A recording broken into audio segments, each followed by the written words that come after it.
So with this test, it's a little bit more advanced, but it really helps you target to see if you end up having tight hip flexors and a couple other things. And I'll get Donnelly to demonstrate it. And what this test is specifically called is the Thomas test. So I'm looking at going on the edge of a table. So I'm sitting on the edge of the table, preferably like where my sit bones are, ischial tuberosities. So I'm sitting there, and then I'm going to take one of the knees and pull it up towards me. So now what I've done is I've kind of locked up that pelvis. You can see Donnelly's got great posture, upright posture, and now she's going to rock back, and she's going to let that other leg hang there.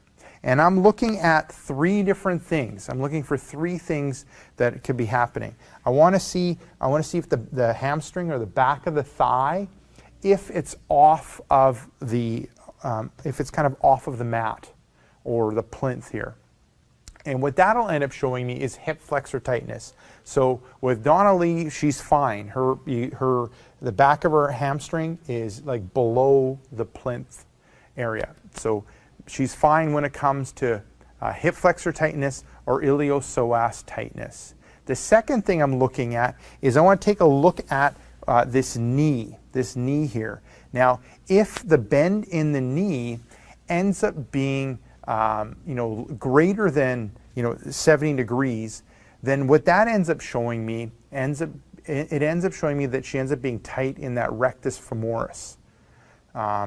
So what I'm looking at is, this ends up being 90. If it ends up being less than 70, so from here to straight, it ends up showing me that she ends up being tight in that rectus femoris muscle.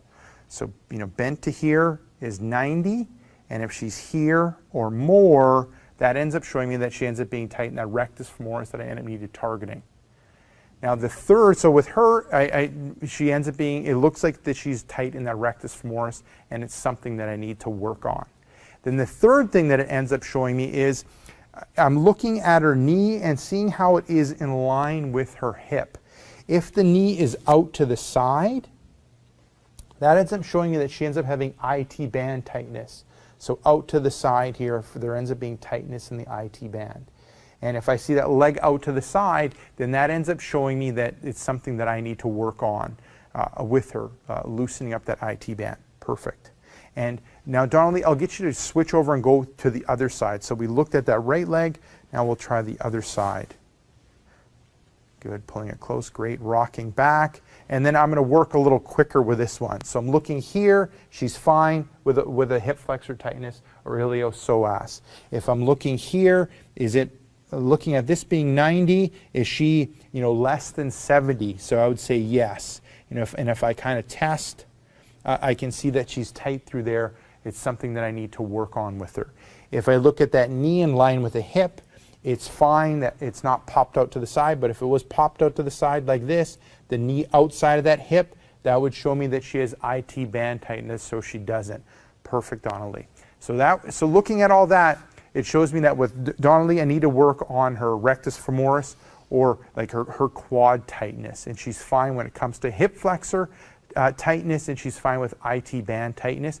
And if you saw some of the other videos that I have done with Donnelly, you could see that she ends up being good when it comes to her hip flexor flexibility. So there you go. Give that test a go. What ends up working well is if you use like your iPhone and you go through the movement and someone kind of films you go through the movement from the side and from the front, you can end up taking a look at it. Or you can just have someone end up quickly testing you, looking for those three different things. So you can end up using a plinth like this.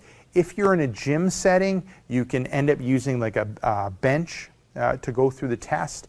If you're at home, you can use your table, but kind of be cautious when it comes to the table and don't go too crazy or it'll flip over. And that's from experience.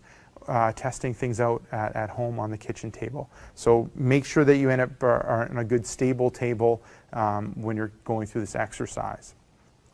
So this is Rick Casellas from exercisesforinjuries.com. Give that advanced test, that advanced hip flexor test a go, and let me know how what the results are for you. So this is Rick Casells from exercisesforinjuries.com. Make sure to swing by exercisesforinjuries.com. Enter in your injury or pain. There's a good chance of an article, video, or an interview that'll help you with your injury or pain. So this is Rick Casells from exercisesforinjuries.com saying take care and bye-bye.